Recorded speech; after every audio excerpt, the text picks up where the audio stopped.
అబ్రహాము కుమారుడైన ఇస్సాకు యొక్క జీవితాన్ని మనం ఒకసారి పరిశీలన చేస్తే ఇస్సాకు జీవితంలో నుండి పరిశుద్ధాత్ముడు మనకెన్నో పాఠాలను నేర్పిస్తూ ఉంటాడు. బైబిల్ గ్రంథంలో మనం చూస్తే ఇస్సాకు అనే పేరుకు నవ్వు అని అర్థం. ఇస్సాకు అనగా నవ్వు. ఇస్సాకు పుట్టిన తర్వాత అబ్రహాము జీవితంలోకి, శారా జీవితంలోకి దేవుడు నవ్వును కలగజేశాడు. ఇస్సాకు అనే మాటకు నవ్వు అని అర్థం. ఇస్సాకు జీవితాన్ని పరిశీలన చేస్తే అబ్రహామును దేవుడు పిలిచాడు.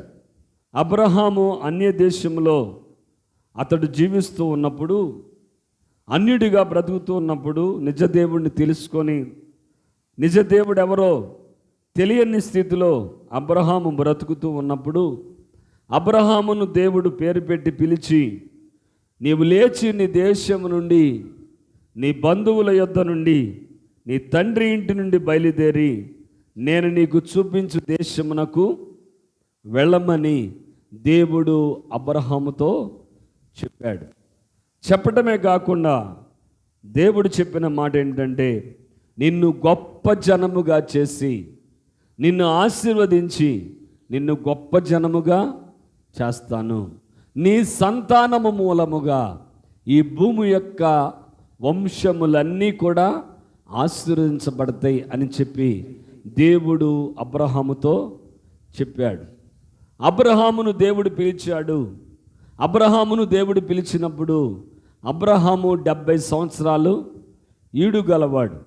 అయితే దేవుడు చెప్పాడు ఏమని, నేను నీకు సంతానమును అనుగ్రహిస్తాను అని చెప్పి. అయితే దేవుడు సంతానాన్ని అనుగ్రహిస్తానన్న దేవుడు అబ్రహాము జీవితంలో సంతానము కలగటం చాలా లేట్ అయింది.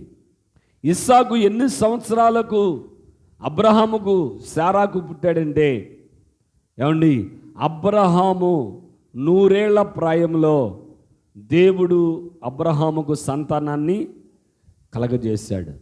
అబ్రహాము ఇస్సాకును పొందటానికి ఎన్ని సంవత్సరాలు వెయిట్ చేయాల్సి వచ్చిందంటే 30 సంవత్సరాలు ఎదురు చూసిన తర్వాత ఇస్సాకు అబ్రహాముకు పుట్టాడు.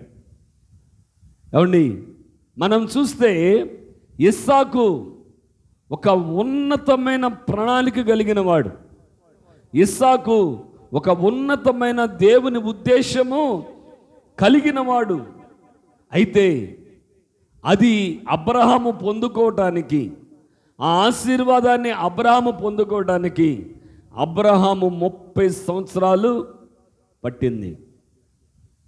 అవునండి, మన జీవితాల్లో కూడా దేవుడు మనకు ఏదైతే ఒక శ్రేష్టమైనది ఇవ్వాలని ఆలోచన చేస్తాడో అది మనము అనుకున్నట్లుగా రాదు.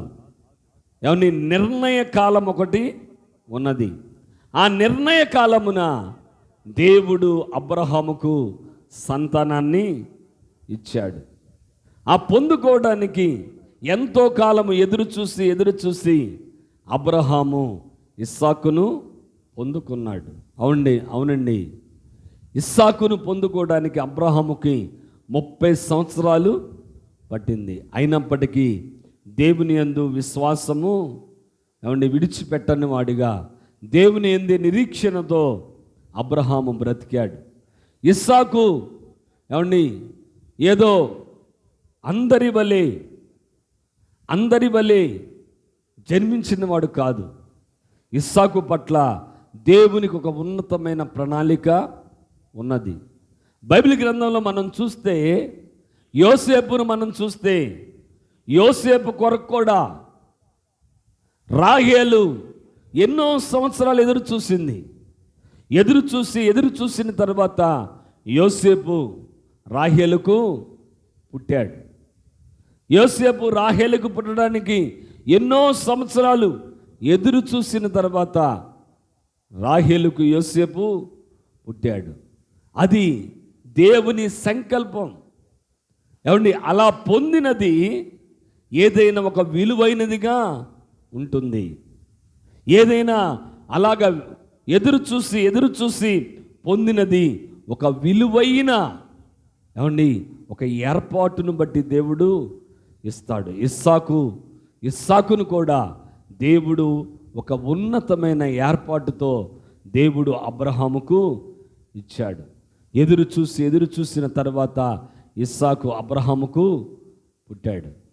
మన జీవితాల్లో కూడా కొన్ని ఆశీర్వాదాలు అలాగే ఎదురు చూసిన తర్వాత ఒకానొకటి అది పొందిన తర్వాత దాని వలన ఎంతో సంతోషం కలుగుతుంది, దాని వలన ఎంతో ఆనందము కలుగుతుంది, ఎంతో, ఏమండి, చెప్పలేనంత ఆనందం కలుగుతుంది.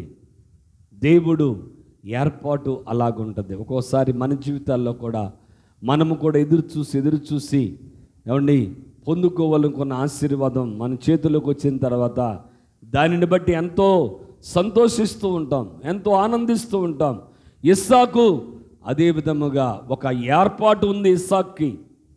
అందుకని అబ్రహాము ఇస్సాకు కొరకు ఎదురు చూసిన తర్వాత ఇస్సాకు పుట్టాడు.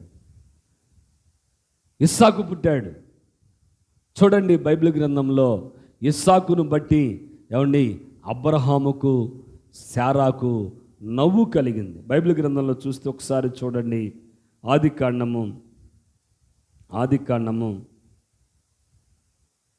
21వ అధ్యాయము 5వ వచనం. అబ్రహాము కుమారుడైన ఇస్సాకు అతనికి పుట్టినప్పుడు అతడు 100 ఏండ్లవాడు. అప్పుడు శారా, దేవుడు నాకు నవ్వు కలుగ చేసెను, వినువారెల్లా నా విషయమై నవ్వుదురు అనెను. చూడండి, అబ్రహాముకు ఇస్సాకు పుట్టిన తర్వాత అబ్రహాము కుటుంబంలో నవ్వు కలిగింది, సంతోషము కలిగింది. అయితే ఇస్సాకు ఎదుగుతూ ఉన్నాడు. ఇస్సాకు ఎదుగుతూ ఉన్నప్పుడు ఇస్సాకు ఎక్కడ కూడా, ఏమండి, బయట అంటే తండ్రిని విడిచి బయట ఉన్నట్లుగా ఎక్కడ మనం బైబిల్ గ్రంథంలో చూడం. తండ్రితో కూడా కలిసి ఇస్సాకు పెరిగాడు. తండ్రి చిత్తానికి లోబడి ఇస్సాకు పెరిగాడు. ఇస్సాకు పెరుగుతూ ఉన్నాడు. తండ్రి చిత్తమునకు లోబడుతూ తన జీవితంలో, ఏమండి, అతడు పెరుగుతూ ఉన్నాడు. ఏమండి, తండ్రికి ఇష్ట ప్రకారమైన జీవితాన్ని జీవిస్తూ ఇస్సాకు ఎదుగుతూ ఉన్నాడు. అవునండి, అబ్రహాముకు అదే సంతోషాన్ని కలగజేసింది. అబ్రహాము శారాలకు అదే నవ్వును కలగజేసింది. ఇస్సాకు పెరిగిన తర్వాత ఇస్సాకు వలన అబ్రహాము ఎన్నడూ బాధపడలేదు. కొంతమంది పిల్లలను పెంచడానికి తల్లిదండ్రులు ఎంతో బాధపడవలసిన పరిస్థితి వస్తుంది. ఏమండి, వారి కొరకు ఎదురు చూసి వారి పుట్టిన తర్వాత సంతోషించిన తల్లిదండ్రులకు పిల్లల్ని పెంచటానికి ఎంతో బాధ కలుగుతుంది.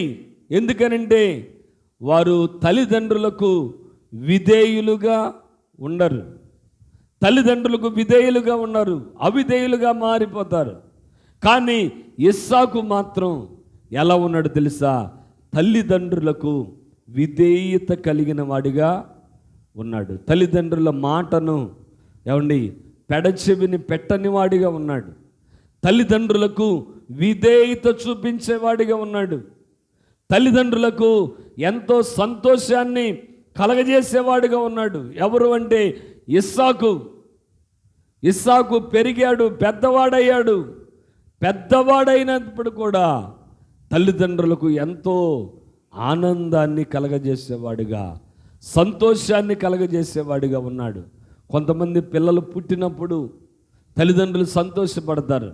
మాకు పిల్లలు పుట్టారు, మాకు పిల్లలు పుట్టారని. కానీ వారి జీవితాల్లో ఎదుగుతూ ఉన్నప్పుడు వారి జీవితాలు తల్లిదండ్రులకు సంతోషాన్ని కలగజేసేవిగా ఉంట్లా. ఈనాడు తల్లిదండ్రులకు ఆనందాన్ని కలగజేసేవిగా ఉంట్లా. తల్లిదండ్రులకు ఏమండి ఆనందము, నవ్వు కలగజేసేవిగా జీవితాలు ఉన్నట్లా. పిల్లలను పెంచుతున్నారు తప్ప, పిల్లలను నైనా పెంచుతున్నారు తప్ప వారి జీవితాల్లో సంతోషం అనేది, నవ్వు అనేది లేకుండా పోతుంది. కారణం ఏంటంటే వారు తల్లిదండ్రులకు విధేయత చూపట్ల. కొంచెము వయసు రాగానే గర్వం వచ్చేస్తుంది, కొంచెం వయసు రాగానే తల పొగరు వచ్చేస్తుంది. ఇక మాట వినరు, మాట తల్లిదండ్రుల మాటకు, పెద్దల మాటకు విధేయత చూపరు. కానీ ఇస్సాకు అలా లేడండి. ఇస్సాకు కొరకు ఎదురు చూసి పొందిన బహుమానం నిజంగా అది ఆ ఉన్నతమైన బహుమానంగానే అబ్రహాము యొద్ద పెరుగుతూ ఉంది, అబ్రహాము యొద్ద ఎదుగుతూ ఉంది. ఒకరోజు దేవుడు అబ్రహామును పిలిచాడు. అబ్రహమా, నీకు ఒక్కడై ఉన్న కుమారుణ్ణి నీవు ప్రేమిస్తున్న ఇస్సాకును తీసుకుని మోరియా పర్వతానికి వెళ్ళి నేను చూపించు వాటిలో ఒక పర్వతం మీద నీ కుమారుని బలి అర్పణ చెయ్యి అని అబ్రహాముతో దేవుడు చెప్పినప్పుడు తెల్లవారే అబ్రహాము గాడిదకు గంత కట్టి తన కుమారుడైన ఇస్సాకును, అబ్రహాము గుడారములో ఉన్న పనివారిని ఒక ఇద్దరిని మెంట పెట్టుకుని దేవుడు చూపించి ఆ పర్వతం యొద్దకు వెళ్ళిపోయాడు. ఇస్సాకును రమ్మని అబ్రహాం బలవంతం చేయలా.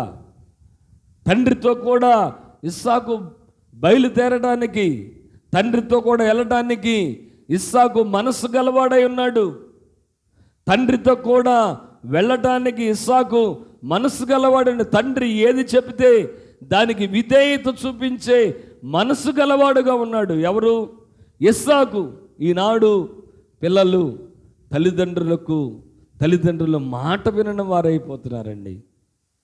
ఇక్కడ చూడండి, ఇస్సాకు తండ్రితో కూడా మోరియా పర్వతానికి బయలుదేరి వెళ్ళాడు. అయితే ఆ పర్వతము ఎక్కటానికి అబ్రహాం ఏమన్నాడంటే తన పని వారిని కింద నిలువబెట్టేసి ఆ తెచ్చిన ఆ కట్టెలను ఇస్సాకు మీద పెట్టి కత్తెను, నిప్పును, ఇస్సాకును వెంట పెట్టుకుని మోరియా పర్వతం ఎక్కుతున్నప్పుడు ఇస్సాకు అనవచ్చు, ఏంటి డాడీ నా మీద పెట్టేవండి బరువు, అదో ఇద్దరు పనివారు కింద ఉన్నారుగా, వారు మోసుకొస్తారుగా బలికి ఈ కట్టెలను అని ఇస్సాకు మాట్లాడకుండా తండ్రి వెనక ప్రయాణమై వెళుతున్నాడు. తండ్రి ఎక్కడికి తీసుకువెళితే అక్కడ వెళ్ళిపోతున్నాడు ఇస్సాకు. తండ్రి ఏది చెబితే దానికి విధేయత చూపుతున్నాడు ఇస్సాకు. విధేయత చూపుతూ తండ్రి వెనక వెళుతున్నాడు. వెళుతూ ఉంటే ఇస్సాకుకు డౌట్ వచ్చింది. ఆ డౌట్ ఏంటంటే, చిన్నతనం నుండి తండ్రి యొద్ద ఉంటున్నాడు కదా, తండ్రితో పాటు ఉంటున్నాడుగా, తండ్రి ఎక్కడ బలి అర్పణ చేస్తే అక్కడ ఇస్సాకు కూడా ఉంటున్నాడుగా. ఇస్సాకు అడుగుతున్నాడు, నా తండ్రి అని ఇస్సాకు అబ్రహామును పిలిచాడు. అప్పుడు అబ్రహాం అంటున్నాడు, ఏమి నా కుమారుడా, ఏమన్నాడండి చూడండి ఒకసారి 8వ వచనం, 7వ వచనం నుండి. వారిద్దరూ కూడా వెళ్ళి చూడగా ఇస్సాకు తన తండ్రి అయిన అబ్రహాముతో నా తండ్రి అని పిలిచాను. అందుకతడు ఏమి నా కుమారుడా అనెను. అప్పుడు అంటున్నాడా ఇస్సాకు, నిప్పును కట్టెలను ఉన్నవి కానీ దహన బలికి గొర్రె పిల్ల ఏది? ఆ ప్రశ్న చూసారా? నిప్పును కట్టెలు ఉన్నాయి, మరి దేవునికి బలి అర్పించాలని ఉన్నావు కదా, మరి గొర్రె పిల్ల ఏది? గొర్రె పిల్ల ఏది అని అడుగుచూ ఉన్నాడు ఇస్సాకు. అప్పుడు అబ్రహాం అంటాడు, దేవుడే దహన బలికి గొర్రె పిల్ల చూచుకున్నావు. అదే మనమైతే బాగా చెప్పవచ్చువయ్యా, నువ్వు దేవుడు ఎక్కడ చూసుకుంటాడు గొర్రె పిల్లని? మనం తీసుకెళ్ళాలి గొర్రె పిల్లను, మనం అర్పించాలి, కానీ దేవుడు చూసుకుంటాడంటావు. నువ్వు ముసలోడు అయిపోయిన తర్వాత నీకు మైండ్ మొత్తం పోయిందంటాం మనమైతే తల్లిదండ్రులని. ఏమంటాం? నువ్వు ముసలోడు అయిన తర్వాత నీ మైండ్ పూర్తిగా పోయింది, నువ్వు తిక్కలతనంగా ఉన్నావు, నేను చెప్పేది వేదం, నేను జ్ఞానవంతుడిని, నేను చదువుకున్నాను, నా బుర్రలో చాలా విషయాలు ఉన్నాయి, నువ్వేంటి చెప్పేది తల్లిదండ్రులు? నువ్వేంటి, నీకేం తెలుసు? కొంతమంది ఎలాగంటారు తల్లిదండ్రులు, నీకేం తెలుసు? నిన్ను చిన్నప్పటి నుంచి పెంచడం తెలిసింది, నిన్ను చిన్నప్పటి నుంచి పాలిచ్చి పెంచి పెద్ద చేసి నిన్ను ఎంతటి వాడిగా ఇలా చదువుకోవడానికి, ఇంత జ్ఞానం పెరగడానికి కారకులు ఎవరు? నీ తల్లిదండ్రులే. నీ తల్లిదండ్రులు లేకుండానే ఇంత జ్ఞానం నీకు వచ్చిందా? నీ తల్లిదండ్రులు లేకుండానే ఇంతటి వాడవయ్యావా? నీ తల్లిదండ్రులు లేకుండానే ఎంత నిదానమయ్యావా? తల్లిదండ్రులు ఎదురని చెప్తే ఏమంటారు? నీకు తెలియదులే, మాకు తెలుసు, మేం చేస్తాం, నీకేం తెలుసు అంటారు గబుక్కుని. తల్లిదండ్రుల హృదయంలో ఎంత బాధపడతారు ఎప్పుడైనా ఆలోచిస్తున్నామా? పిల్లలు పెరిగినప్పుడు ఆ పిల్లలను బట్టి తల్లిదండ్రులు ఆనందించేవారిగా ఉండాలండి. పుట్టినప్పుడు కాదు, పిల్లవాడు పుట్టినప్పుడు ప్రతి తల్లిదండ్రులు సంతోషిస్తారు. అప్పుడే కాదు, పిల్లలు పెరిగి పెద్దవారై తల్లిదండ్రులకు విధేయత చూపుతున్నప్పుడు అప్పుడు సంతోషించాలి తల్లిదండ్రులు. అరే, పిల్లలు కొంచెం పెరిగి పెద్దవాళ్ళు అయితే ఇక వాళ్ళకి మాట చెప్పడమే ఇక తల్లిదండ్రులకు కుదరదు. మరి ఈ రోజులు మరీ దారుణంగా ఉన్నాయి పరిస్థితులు. తల్లిదండ్రులు మాటను లెక్క చేయని వారిగా ఉంటున్నారు, ఏ మాత్రం విధేయత లేదు, కొంచెం పెరగటం కానీ కొంచెం ఎదగటం కానీ ఇస్సాకు చిన్నవాడేం కాదండి. ఇస్సాకు చిన్న బాలుడు కాదు. ఇస్సాకు అప్పటికి ఇంచుమించు 22 సంవత్సరాలు వచ్చినాయి. అంటే దహన బలికి కట్టెలు మోయగలిగినంత బలం వచ్చిందంటే అతడు చిన్నవాడు కాదు, బాలుడు కాదు, అతడు ఇంచుమించు యవ్వన ప్రాయంలోకి వచ్చేసాడు. అతడు అంటున్నాడు, తండ్రి గొర్రె పిల్ల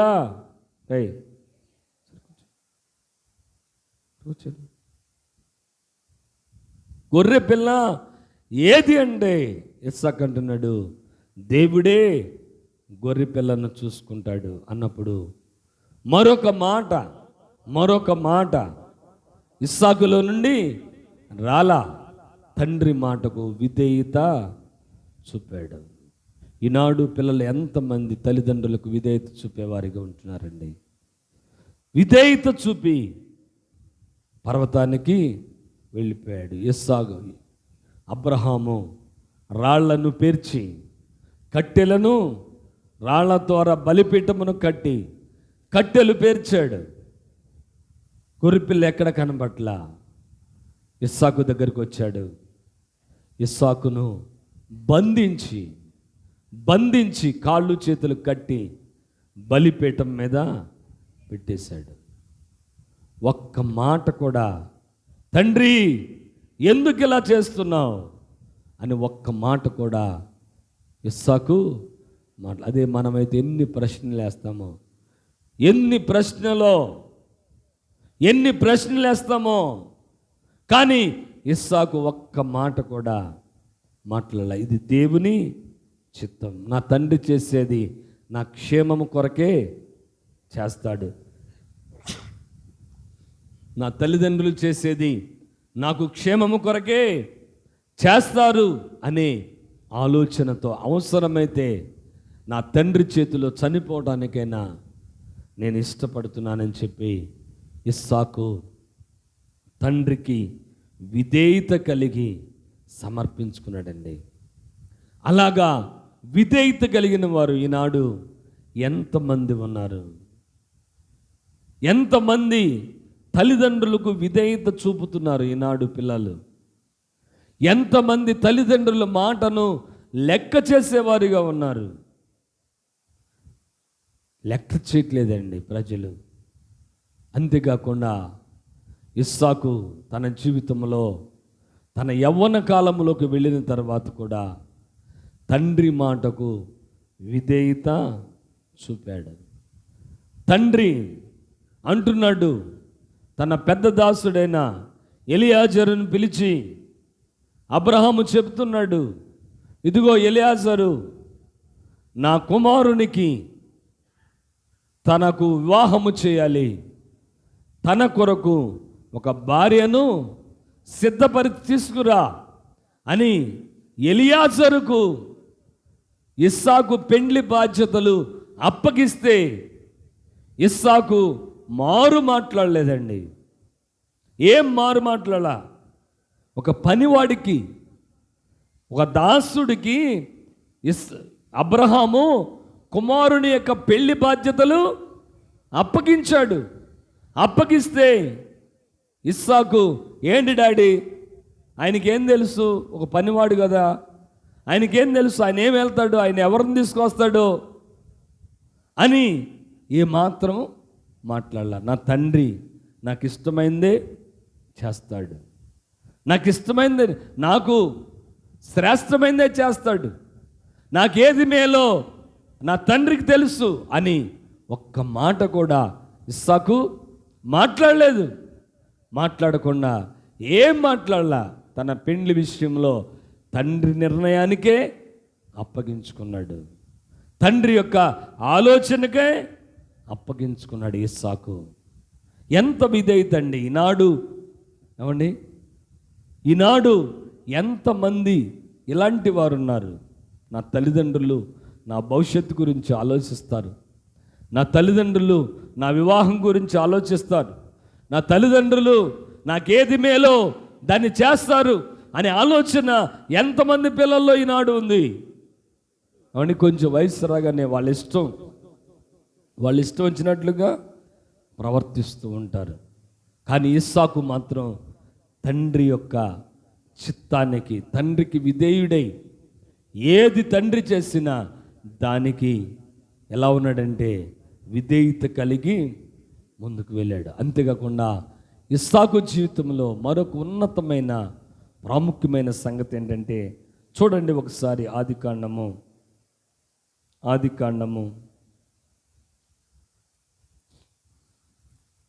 24వ అధ్యాయం, ఆదికాండము 24వ అధ్యాయం 63వ వచనం.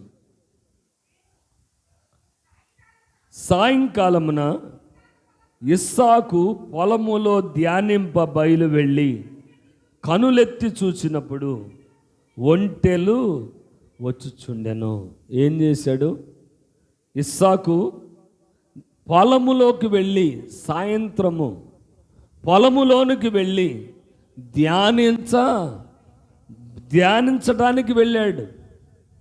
దేవుని వాక్యమును ధ్యానించడానికి, దేవుని సన్నిధిలో ఏమండి ధ్యానించడానికి సాయంత్రము ఆయన పొలములోకి వెళ్ళాడు. ఇస్సాకు సాయంకాలమున ఇస్సాకు పొలములో ధ్యానింప అంటే ఇస్సాకు యొక్క జీవితంలో దేవునిని గూర్చి, దేవుని విషయములను గూర్చి ధ్యానించటం ఇస్సాకు యొక్క జీవితంలో ఒక శ్రేష్టమైన లక్షణం. బైబిల్ గ్రంథంలో కొన్ని అపవిత్రమైన జంతువులు ఉన్నాయి. ఆ అపవిత్రమైన జంతువులు ఏవి అంటే, ఏవైతే తిన్న దానిని మరలా నెమరు వేయదో, రెండు డెక్కలు కలిగి తిని ఏ జంతువైతే నెమరు వేయదో అది మీకు అపవిత్రం, అది బలిలోకి పనికిరాదు, అది ఏ మనిషి తినకూడదు, అది అపవిత్రమైన జంతువు. అంటే తిన్నదాన్ని మరలా అది నెమ్మరు వేస్తూ ఉంటుంది. అలాగే మనము కూడా వినిన దానిని మనం ఏం చేయాలంటే ధ్యానించాలి. ఏ వాక్యమైతే దేవుడు మనతో మాట్లాడాడో, దేవుడు ఏ మాటలైతే మనతో మాట్లాడాడో ఆ వాక్యాన్ని ధ్యానించే వారిగా ఉండాలి.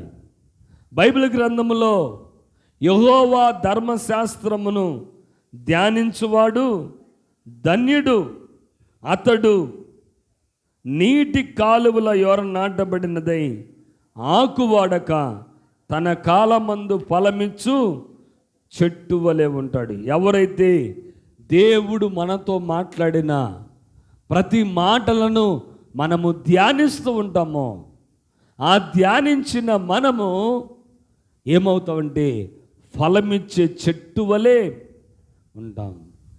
మరి మన జీవితాల్లో దేవుని ధర్మశాస్త్రము గురించి ధ్యానించే వారిగా ఉన్నామా?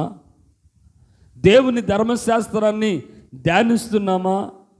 దేవుని మాటలను, దేవుడు మన జీవితాల్లో చేసిన ఆశ్చర్య క్రియలను ధ్యానించే వారిగా ఉన్నామా? ఇస్సాకు ధ్యానింప బయలు వెళ్ళాడు.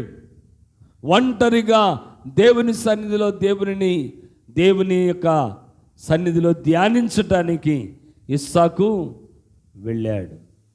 మన జీవితాల్లో కూడా దేవుని ధర్మశాస్త్రాన్ని దివారాత్రము ధ్యానించేవారిగా ఉండాలి. ఏం చేయాలండి? దివారాత్రము ధ్యానించేవాడిగా ఉండాలి. ధ్యానించేవారిగా మనం ఉండాలని పరిశుద్ధాత్మదేవుడు కోరుకున్నాడు. అంతేకాకుండా ఇస్సాకు ఎలాంటి వాడంటే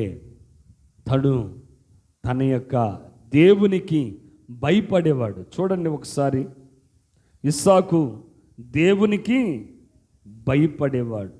అబ్రహాము దేవునికి భయపడ్డాడు. అంతేకాకుండా ఇస్సాకు కూడా దేవునికి భయపడ్డాడు. ఆ ఇస్సాకు యొక్క సాక్ష్యాన్ని యాకోబు చెబుతాడు. చూడండి ఒకసారి బైబిల్ గ్రంథంలో ఆదికాండము 31వ అధ్యాయము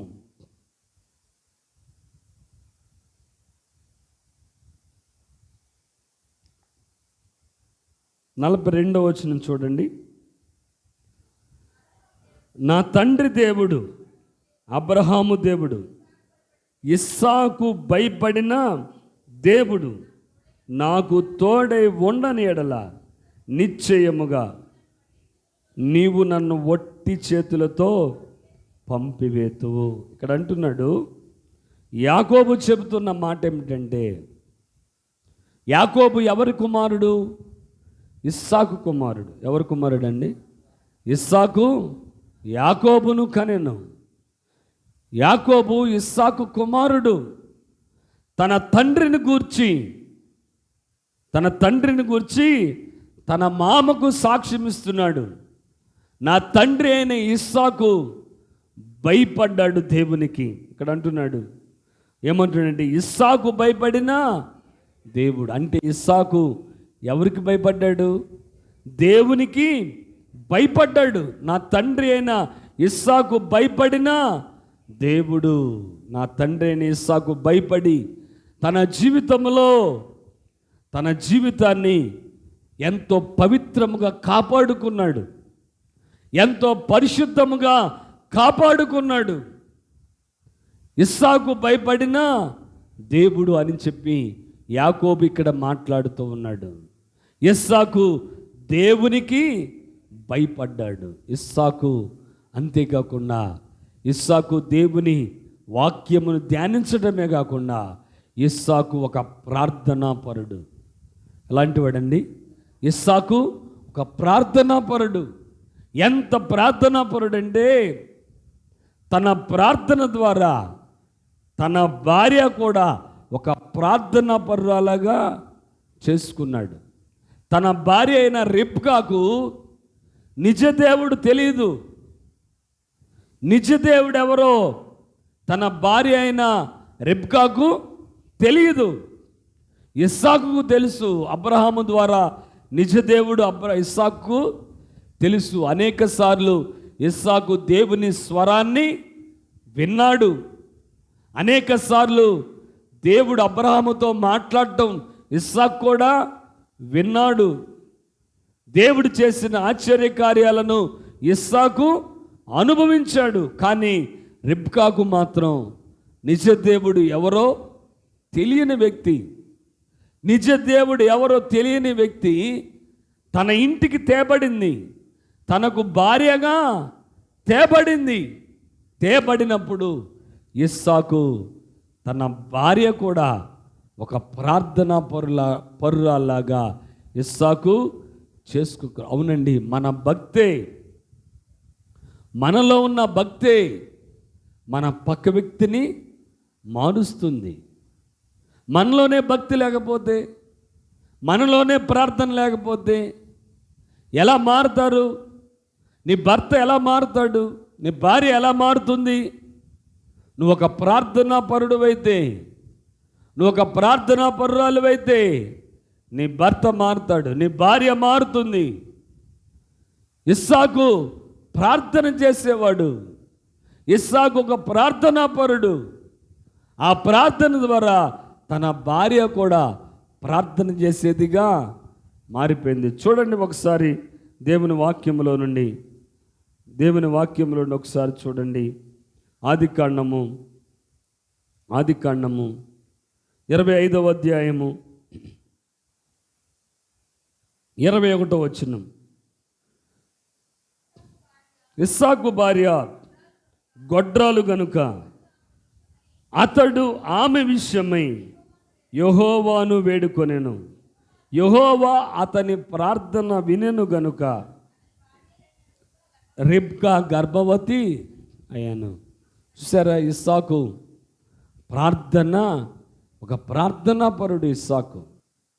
ఆమె గర్భవతి అయింది. అంతేకాకుండా చూడండి 22వ వచనం.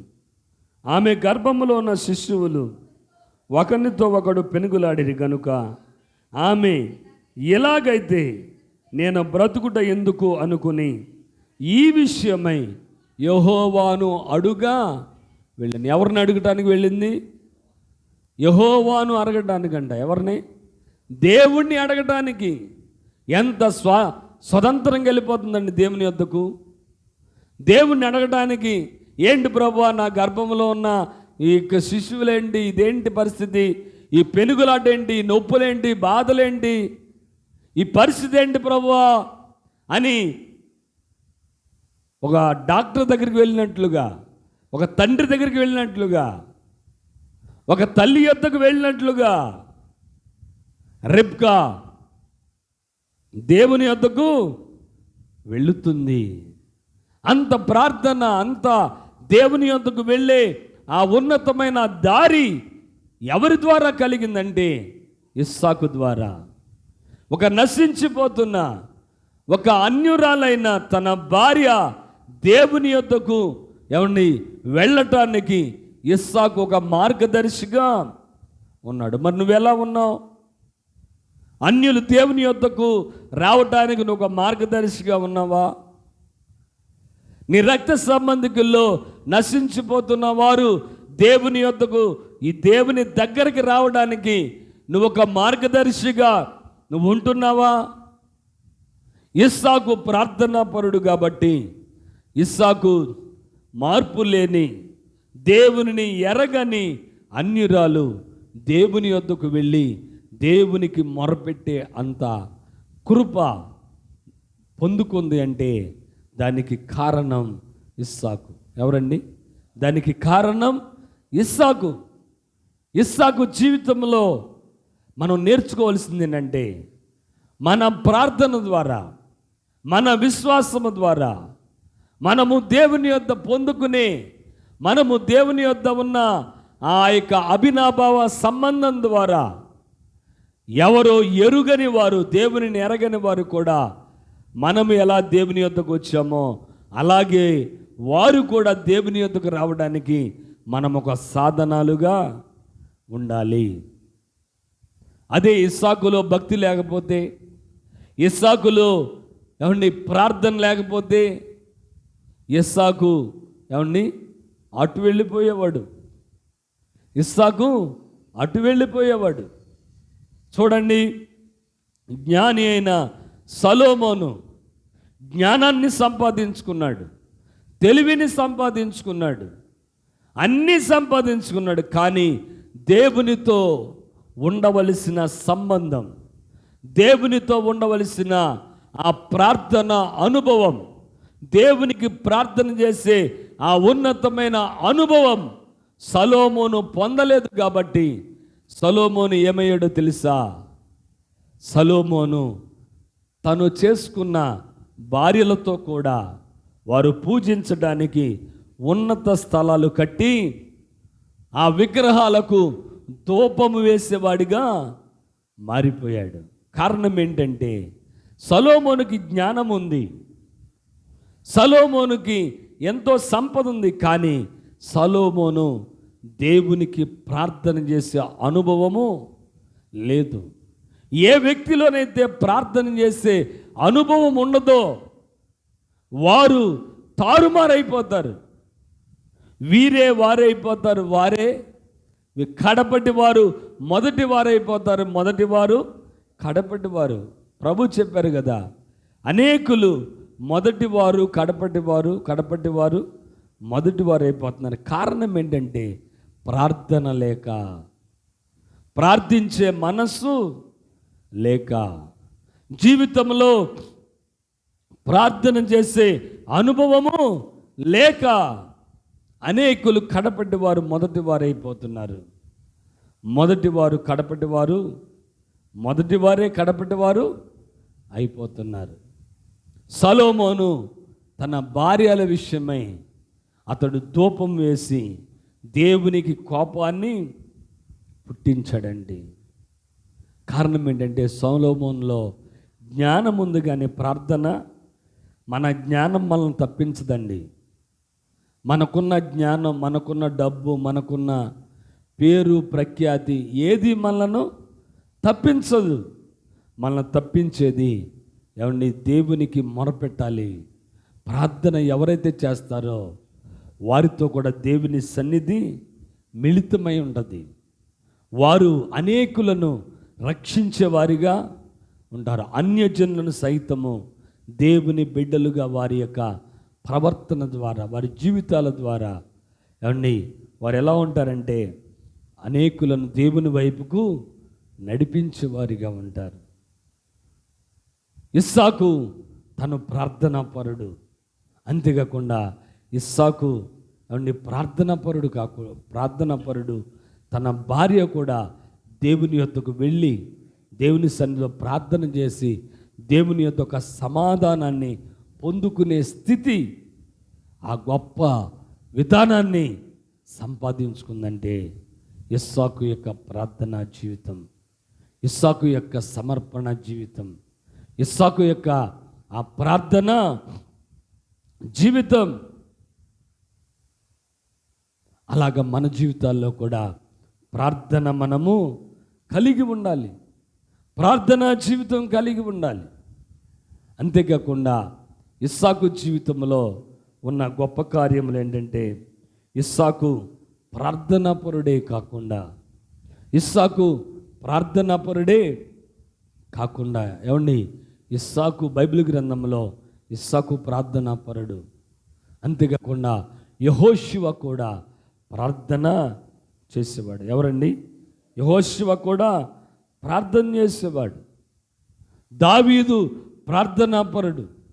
ఇలాగ బైబిల్ గ్రంథంలో మనం చూస్తే అనేకులు ప్రార్థనాపరులు ఎంతోమంది ఉన్నారు. ఇస్సాకు ఒక ప్రార్థనాపరుడుగా ఇస్సాకు ఉన్నాడు. అంతేకాకుండా ఒకసారి చూడండి, ఇస్సాకు జీవితంలో జరిగిన సంఘటన ఒకసారి మనము ధ్యానం చేద్దాం. ఆదికాండము 26వ అధ్యాయం 26వ అధ్యాయం మొదటి వచనం. అబ్రహాము దినములలో వచ్చిన మొదటి కరువు గాక ఆ దేశంలో వచ్చాను. అప్పుడు ఇస్సాకు గెరారులో ఉన్న అబీమెలెకు నొద్దకు వెళ్ళాను. చూడండి,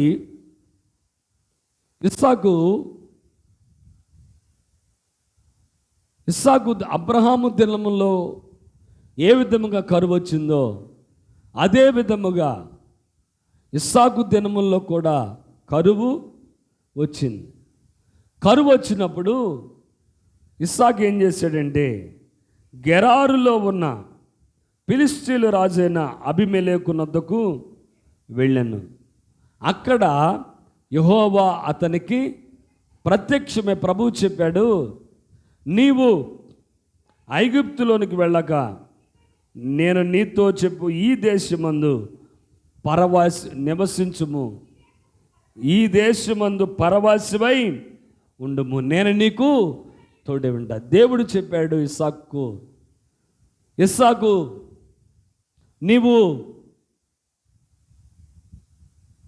కానాను నుండి వచ్చావు, ఈ గెరారు ప్రాంతమైన ఫిలిష్తీయుల దేశానికి నీవు వచ్చావు. ఈ ప్రాంతంలో ఇక్కడే ఉండు, ఇక్కడే నీవు పరవాసిగా ఉండు. అంటే శాశ్వతంగా కాదు, పరవాసిగా కొంతకాలం ఇక్కడుండి మరలా నీవు ఎక్కడైతే నీ తండ్రికి ప్రమాణం చేశానో ఆ ప్రాంతానికి నీవు వచ్చేయాలి అని చెప్పాడు ఇస్సాకు. అయితే ఇస్సాకు ఆ దేశమందు ఉండి అక్కడే నివసిస్తున్నాడు. దేవుడేమో పరవాసిగా ఉండమంటే ఇస్సాకు ఏం చేస్తున్నాడంటే ఆ దేశంలోనే నివసించేస్తున్నాడు. నివసిస్తూ అక్కడ ఒక విత్తనాన్ని వేశాడు, అక్కడ వ్యవసాయాన్ని ప్రారంభించాడు. వ్యవసాయాన్ని ప్రారంభించినప్పుడు ఇస్సాకు 100 ఫలాన్ని పొందాడు. ఎంతండి? 100 ఫలం. అక్కడేమో అనేకులు పొలాలు ఎండిపోతుండే ఇస్సాకు మాత్రం 100 ఫలమును పొందాడు. ఎప్పుడైతే ఇస్సాకు 100 ఫలం పొంది ఆ ప్రాంతంలో అభివృద్ధి పొందుతున్నాడు, ఆశీర్వదించబడుతున్నాడు. ఆ ప్రాంతంలో ఉన్న వారందరికంటే గొప్పవాడు అయిపోతున్నాడు. ఎప్పుడైతే ఇస్సాకు గొప్పవాడు అవుతున్నాడో ఆ ప్రాంతంలో ఉన్న ప్రజలందరూ కూడా ఇస్సాకు మీద అసూయ చూపుతున్నారు. ఇస్సాకును అతని యందు అసూయ పడి ఇస్సాకు తవ్విన బావులను పూడ్చేసి వారు అంటున్నారు, నీవు మా ప్రాంతము నుండి వెళ్ళిపో. ఏమంటున్నారండి? నీవు మా ప్రాంతము నుండి వెళ్ళిపో అని ఇస్సాకును బయటకు పంపించి వేస్తున్నారు. ఇస్సాకు ఆ ప్రాంతంలో విత్తనం వేశాడు, 100 ఫలము పొందాడు, అభివృద్ధి పొందుతున్నాడు. కానీ దేవుడు చెప్పిన మాటను మరిచిపోయి ఆ ప్రాంతంలోనే నివసిస్తూ ఉండిపోయాడు. ఆ ప్రాంతంలోనే ఉన్నాడు, ఆ ప్రాంతంలోనే నివసిస్తూ ఉన్నాడు, అభివృద్ధి చెందాడు, గొప్పవాడయ్యాడు. ఈ ప్రాంతం ఎంతో బాగుంది నాకు అనుకుంటున్నాడు. దేవుడేమో ఇక్కడ శాశ్వతంగా నీవు ఉండకూడదు అని చెప్పాడు. ఆ మాటను ఇస్సాకు మరిచిపోయి అలా బ్రతుకుతున్నప్పుడు ఆ ప్రాంతీయ ప్రజలే అంటున్నారు, నీవు ఈ ప్రాంతం నుండి వెళ్ళిపో అన్నప్పుడు ఇస్సాకు బయలుదేరి గెరారు లోయలోకి వచ్చేస్తున్నాడు. ఆ ప్రాంతంలో ఉన్న అబ్రహాము తవ్వించిన బావులను ఇస్సాకు తవ్వినప్పుడు ఆ బావిలో మరలా నీళ్లు పడినాయి.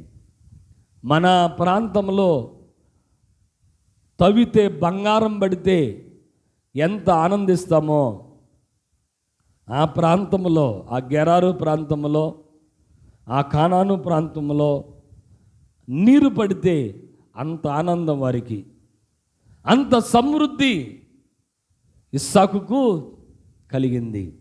అయితే ఆ ప్రాంతంలో ఉన్న ఫిలిష్తీయులు ఇస్సాకు మీద జగడమాడారంట. ఏం చేస్తారండి?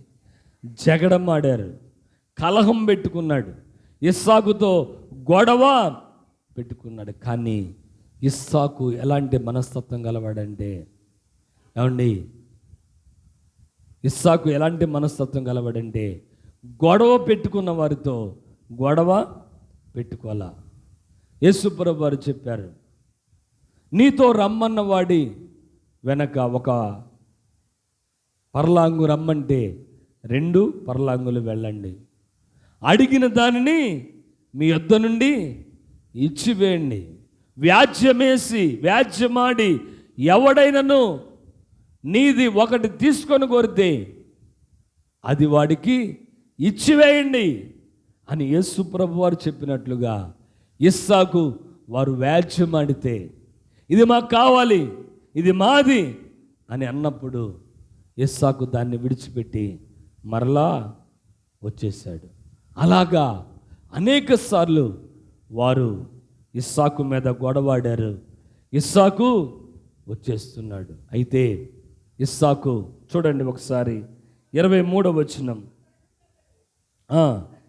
అక్కడ నుండి అతడు బెయేర్షెబాకు వెళ్ళెను. ఆ రాత్రి యెహోవా అతనికి ప్రత్యక్షమయ్యాడు. దేవుని స్తోత్రాలు చెప్దాం. హల్లెలూయా. ఎక్కడైతే ప్రభు ఇస్సాకు నివసించాలని కోరుకుంటున్నాడో, ఎక్కడైతే ఇస్సాకు అడుగులు ఉండాలని ప్రభు కోరుకుంటున్నాడో, ఆ ప్రాంతం వరకు ఇస్సాకు వచ్చే వరకు శత్రువులు ఇస్సాకును తరుముతూనే ఉన్నారు. శోధనలు ఇస్సాకును ఏమండి ముట్టుతూనే ఉన్నాయి. అనేకులు కలహము చేస్తూనే ఉన్నారు. ఎప్పుడైతే ఇస్సాకు బెయేర్షెబాకు వచ్చాడు, బెయేర్షెబా అనగా సాక్షార్థమైన బావి, ప్రత్యక్షమగు దేవుడు, నిత్యుడైన దేవుడు ఉండే స్థలమే బెయేర్షెబా. ఆ బెయేర్షెబాకు ఎప్పుడైతే ఇస్సాకు వచ్చాడో యెహోవా అతనికి ప్రత్యక్షమయ్యాడు. ఎప్పుడైతే ఇస్సాకు బెయేర్షెబాలో ఉండాలని దేవుని యొక్క ఉద్దేశం, సాక్షార్థమైన బావి, జలలు గల బావి యొద్ద ఇస్సాకు జీవించాలని దేవుని యొక్క ప్రణాళిక, దేవుని యొక్క ఉద్దేశం. ఆ ఉద్దేశం నెరవేరే వరకు ఇస్సాకు తరమబడుతూ ఏమండి ఆ బెయేర్షెబాకు వచ్చాడు. ఆ బెయేర్షెబాలో ఇస్సాకు వచ్చి అక్కడికి వచ్చినప్పుడు దేవుడు ఇస్సాకుతో మాట్లాడుతున్నాడు. ఆయన మాట్లాడుతూ ఉన్నప్పుడు ఇస్సాకు చేసిన పని ఏమిటంటే, ఇస్సాకు మొదట చేసిన పని ఏమిటంటే చూడండి 25వ వచనం, అక్కడ అతడొక బలిపీఠము కట్టించి యెహోవా నామమున ప్రార్థన చేసి అక్కడ గుడారము వేసిన. ఇక్కడ 3 పనులు చేశాడు ఇస్సాకు. చేసిన పని 3 పనులు. 1, బలిపీఠము కట్టాడు. ఏం చేశాడు? దేవునికి ఒక బలిపీఠాన్ని కట్టాడు. మనం ఏం చేస్తామంటే, ఇస్సాకు ఒక ఉన్నతమైన మార్గాన్ని, ఒక ఉన్నతమైన దేవుని సంకల్పంలోకి, దేవుడు ఎక్కడ ఉండాలని, ఇస్సాకు ఎక్కడ ఉండాలని దేవుడు కోరుకుంటున్నాడు, ఆ బెయేర్షెబాలోకి వచ్చిన తరువాత ఇస్సాకు చేసిన పని ఏంటంటే, మొదట బలిపీఠము. ఏంటండి? మొదట బలిపీఠాన్ని కట్టాడు. బలిపీఠము అనేది సమర్పణ జీవితానికి సాదృశ్యం. ఏమిటండి? సమర్పణ. ఒక సమర్పించుకోవడానికి, ప్రభువా ఇక నుండి నేను ఎన్నడూ అన్య ప్రాంతానికి వెళ్ళను, ఇక నుండి నేను ఎన్నడూ నీకు దూరమైన ప్రాంతానికి వెళ్ళను అని ఒక సమర్పణకు ఇస్సాకు వచ్చేసాడు. ఒక సమర్పణ కలిగిన ఒక సమర్పణ కలిగిన జీవితానికి వచ్చాడు. ఏమండి, దేవుని యొక్క ప్రత్యక్షపు గుడారములో, దేవుడు ఆ ప్రత్యక్షపు గుడారము వెలుపల బలిపీఠం పెట్టాడు. ఏంటండి, ప్రత్యక్షపు గుడారం ఉంది, ఆ గుడారమునకు ఒకటే ఒక దారి ఉంది. ఆ లోపటికి ప్రత్యక్షపు గుడారమునకు ఎంటర్ అయ్యి లోపలికి రాగానే ఆ ప్రత్యక్షపు గుడారము ఆవరణములో మనకు కనపడేది ఏమిటంటే బలిపీఠము. ఏంటండి, బలిపీఠము అంటే సమర్పణ జీవితం. ఆ బలిపీఠము నిత్యము ఏమవ్వాలో తెలుసా? అది మండుచూ ఉండాలి. ఆ బలిపీఠము నిత్యము వెలుగుచూ ఉండాలి. ఆ బలిపీఠము నిత్యము మండుచూ ప్రకాశిస్తూ ఉండాలి. ఈ బలిపీఠము ఏమండి అందరికీ కనపడే విధముగా అది మండుచూ ఉండదు.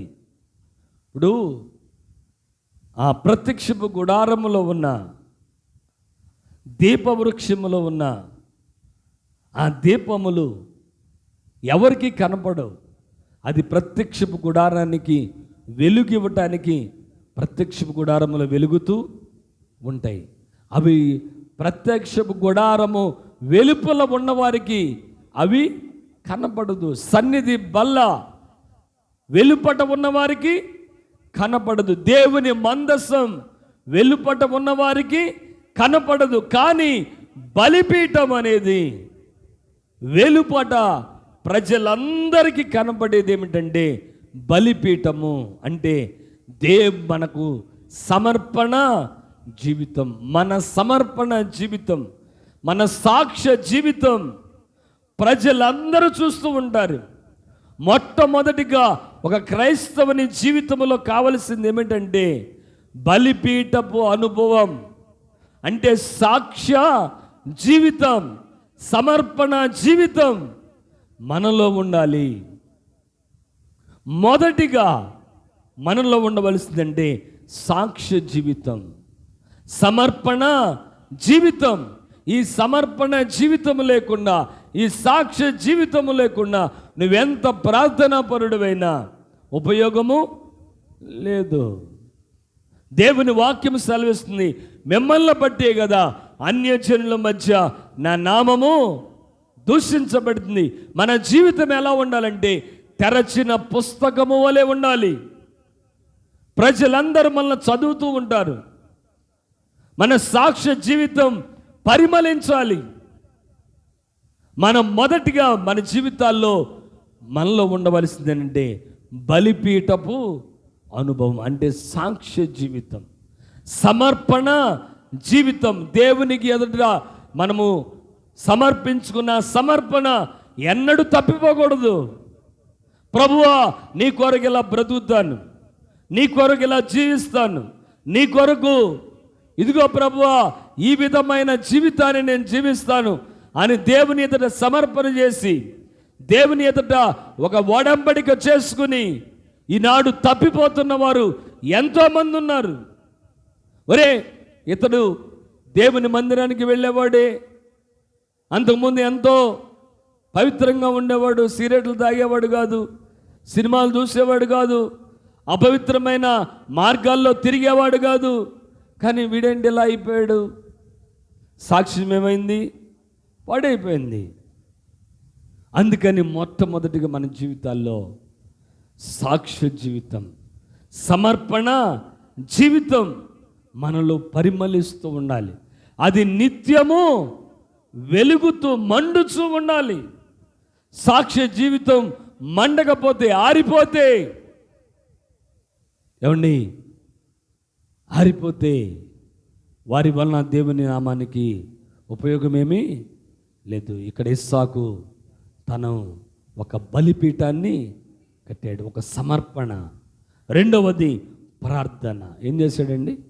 మొదటిగా బలిపీఠము, రెండవది ప్రార్థన.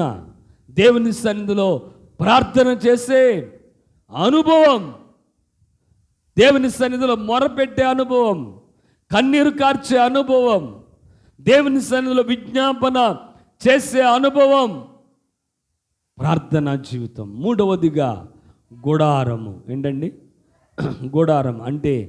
తన ఇంటిని గూర్చిన జాగ్రత్త, తన ఇంటిని గూర్చిన, తన కుటుంబమును గూర్చిన బాధ్యత.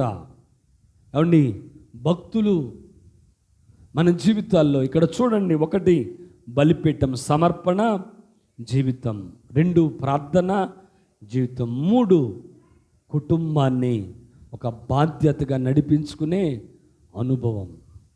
ఏమండి కొంతమంది ఏం చేస్తారంటే కుటుంబాన్ని పక్కన పెట్టేస్తారు, కుటుంబాన్ని పక్కన పెట్టేస్తారు, బిడ్డలను పక్కన పెట్టేస్తారు, కుటుంబం అంతటినీ పక్కన పెట్టేస్తారు.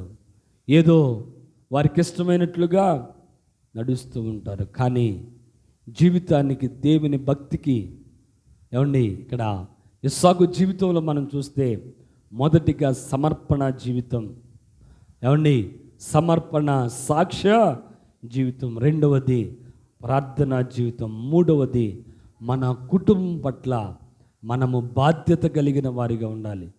నీ బిడ్డల పట్ల బాధ్యత కలిగిన వారిగా ఉండాలి.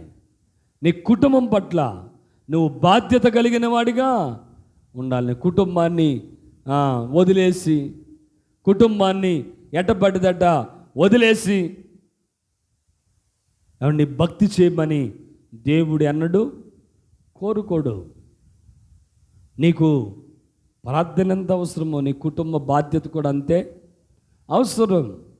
బాధ్యత కలిగిన వారికి ఉండాలి. కుటుంబాన్ని బట్టి ఒక బాధ్యత ఉండాలి. ఇస్సాకు చూడండి, సమర్పణ కలిగి ఉన్నాడు, ఏమండి సాక్ష్య జీవితం కలిగి ఉన్నాడు, రెండు ప్రార్థనాపరుడై ఉన్నాడు, మూడు కుటుంబ బాధ్యత కలిగి ఉన్నాడు.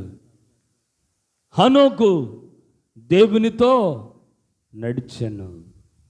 హనోకు 300 ఏండ్లు దేవునితో నడుస్తూ కుమారులను కుమార్తెలను, ఏమంటే చూడండి ఒకసారి ఆదికాండంలో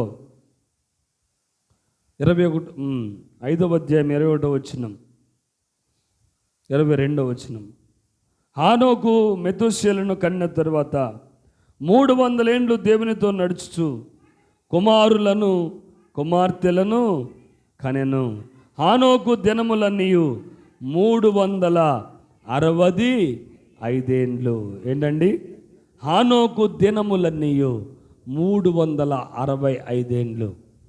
65 ఏండ్లు ఎలా జీవించాడో మనకు తెలియదు, కానీ 300 సంవత్సరాలు దేవునితో నడుస్తూ కుమారులను కుమార్తెలను కంటూ దేవునితో నడిచాడు. కుటుంబ బాధ్యత నెరవేరుస్తూనే, కుటుంబ బాధ్యతను, బిడ్డలను ఏమండి పోషిస్తూ, బిడ్డలను సంరక్షణలో పెంచుకుంటూ, బిడ్డలకు కావలసినవన్నీ సిద్ధపరచుకుంటూ, కుటుంబ బాధ్యత తీసుకుంటూనే, కుటుంబ బాధ్యత కలిగి ఉంటూనే దేవునితో నడిచేవాడిగా హానోకు ఉన్నాడు. ఇస్సాకు కూడా మనం బైబిల్ గ్రంథంలో చూస్తే తన కుటుంబ బాధ్యత కలిగిన వాడిగా ఇస్సాకు ఉన్నాడు. మన జీవితాల్లో కూడా అలాంటి అనుభవాలు మనము కలిగి ఉండాలి.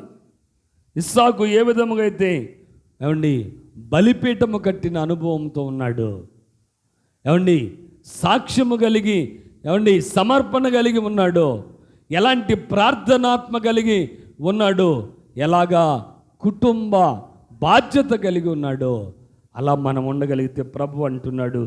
చూడండి 24వ వచనం.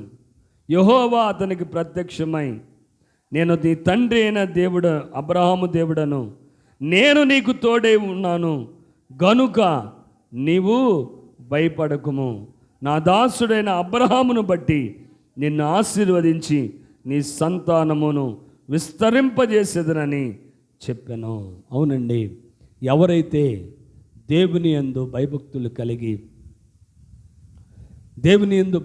కలిగి తల్లిదండ్రుల మాటకు విధేయత కలిగి ప్రార్థన కలిగి విశ్వాసము కలిగి భక్తితో బ్రతుకుతూ ఉంటారో, సాక్ష్య జీవితము కలిగి ప్రార్థనా జీవితము కలిగి కుటుంబ బాధ్యత కలిగి ఎవరైతే ఉంటారో వారిని దేవుడు ఆశీర్వదిస్తాడు, వారి సంతానాన్ని విస్తరింపజేస్తాడు, వారి బిడ్డలను ఉన్నత స్థితిలోకి నడిపిస్తాడు. అట్టి కృప పరిశుద్ధాత్మ దేవుడు మనందరికీ దయచేయునుగాక.